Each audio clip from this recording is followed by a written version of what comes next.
Hello everyone, welcome back to my cooking channel cook with Rimi's kitchen. আজ নিয়ে এসেছি cheesy creamy macaroni pasta recipe. Amazing একটা recipe, একদম ঘরে বানিয়ে ফেলুন রেস্টুরেন্টের স্টাইলে creamy white sauces pasta recipe. তো চলুন দেখে নিই এই পাস্তা রেসিপি আমি কিভাবে বানাচ্ছি। এখানে পাস্তা বানানোর জন্য আমি এখানে প্যানের মধ্যে 1 চামচ বাটার দিয়ে দিয়েছি। অবশ্যই বাটার ছাড়া এই ক্রিমি হোয়াইট সসেস পাস্তাটা বানানো পসিবলই নয়। আমার চ্যানেল নতুন ভিউয়ার্স হলে এক্ষুনি একটা লাইক করে দিন, কমেন্ট করে জানাতে ভুলবেন না কেমন হলো এই পাস্তা রেসিপি। আর আমি এখানে 1 চামচ ময়দা দিয়ে দিয়েছি, দিয়ে লো ফ্লেমে আমি বাটারের মধ্যে ময়দাটাকে খুব ভালোভাবে ফ্রাই করে নেব। যতক্ষণ একটা সুন্দর কালার আসছে কিংবা সুন্দর একটা ভাজার গন্ধ বেরোচ্ছে ততক্ষণ পর্যন্ত অবশ্যই লো ফ্লেমে। কিন্তু আবারও বলছি, আমার চ্যানেলে নতুন ভিউয়ার্স হলে এক্ষুনি একটা লাইক করে দিন, কমেন্ট করে জানাতে ভুলবেন না কেমন হলো, আর অবশ্যই সাবস্ক্রাইব করবেন, পাশে থাকা বেল আইকন প্রেস করতে ভুলবেন না। আমার ময়দা আর বাটারটা একদম ভাজা হয়ে গেছে। হয়ে গেলে এখানে আমি 1 গ্লাস নর্মাল লিকুইড দুধ দিয়ে দিলাম। এখানে দিয়ে আমি ময়দাটাকে খুব ভালোভাবে একটু মিক্স করে নিলাম। নিয়ে এখানে কাঁচা 1 কাপ মতো ম্যাকারনি এখানে আমি দিয়ে দিলাম। দিয়ে আমি এটা একদম লো ফ্লেমে রান্নাটা করব। যতক্ষণ না পাস্তাটা একদমই গলে যাচ্ছে ততক্ষণ পর্যন্ত আমি ঢাকা দিয়ে লো ফ্লেমে পাস্তাটাকে সিদ্ধ করে নিচ্ছি এই দুধের মধ্যে। কিছুক্ষণ বাদ ফিরে এসে অবশ্যই নাড়িয়ে দেবেন, না হলে যে হোয়াইট সসটা রেডি করা হয়েছে সেটা কিন্তু নিচে লেগে যাবে, পুড়ে যাবে পাস্তাটা। আর একটু পাস্তাটা বারবার নাড়িয়ে চাড়িয়ে দিলে পাস্তাটা দলাও পাকিয়ে যায় অনেক সময়, সেটা হওয়ার চান্স থাকবে না। বাটারে যেহেতু অয়েল আছে, অয়েল থাকলে পাস্তাটা কখনোই জড়িয়ে যায় না।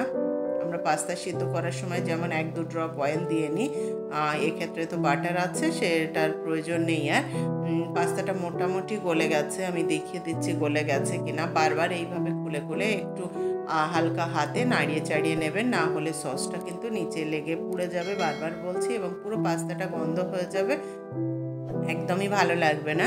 আমার পাস্তাটা গলে গেছে, সসটা অনেকটা ঘনও হয়ে গেছে। দেখুন আমি একটা পাস্তা তুলে দেখাচ্ছি যে পাস্তাটা গলেছে কিনা। খুব ইজিয়েস্ট পদ্ধতিতে দেখাচ্ছি এবং কিডসদের ভীষণ ফেভারিট একটা রেসিপি। দেখুন পাস্তাটা গলে গেছে, আমি একটু কেটে দেখাচ্ছি। ব্যাস, এখানে বাকি কয়েকটা ইনগ্রেডিয়েন্টস আমি দেবো। খুব একটা ইনগ্রেডিয়েন্টসের দরকার নেই। আর যদি একদম কিডস স্পেশাল বানান, সে যদি অরিগ্যানো এই টাইপের কিছু পছন্দ না করে তাহলে তো প্রয়োজনই নেই।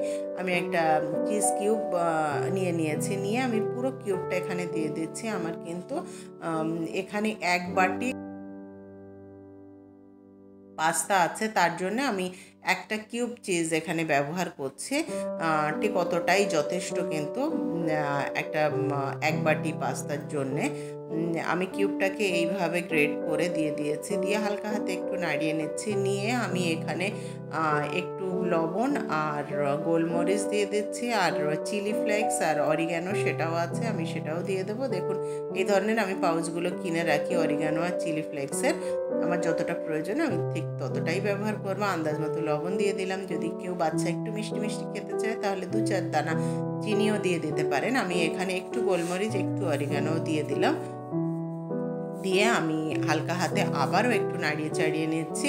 এই মশলাগুলো পরপর দিতে দিতে কিন্তু আমার পাস্তা সসটা একদমই রেডি হয়ে যাবে, আমার পাস্তাটাও সম্পূর্ণ রেডি হয়ে যাবে।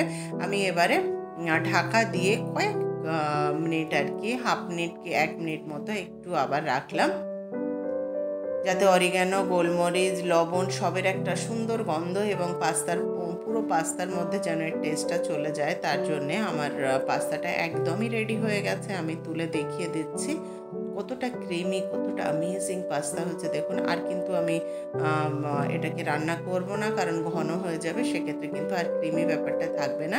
তো চলুন ঝটপট সার্ভ করে নিই আজকে আমার এই দারুণ অ্যামেজিং ক্রিমি ম্যাকারনিস পাস্তা রেসিপি।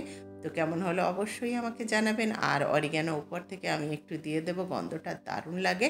আর চিলি ফ্লেক্সটা অ্যাভয়েড করলাম, কারণ এক্ষেত্রে আমার বাচ্চা খাবে তার জন্যে। তো আপনারা অবশ্যই চিলি ফ্লেক্সটাও দেবেন, ভীষণ ভালো লাগে চিলি ফ্লেক্সটা দিলে। কিছুটা পরিমাণ অরিগ্যানো উপরে ছড়িয়ে দিলাম। রেডি হয়ে গেল আমার পাস্তা। কেমন হলো অবশ্যই জানাবেন। Thank you for watching.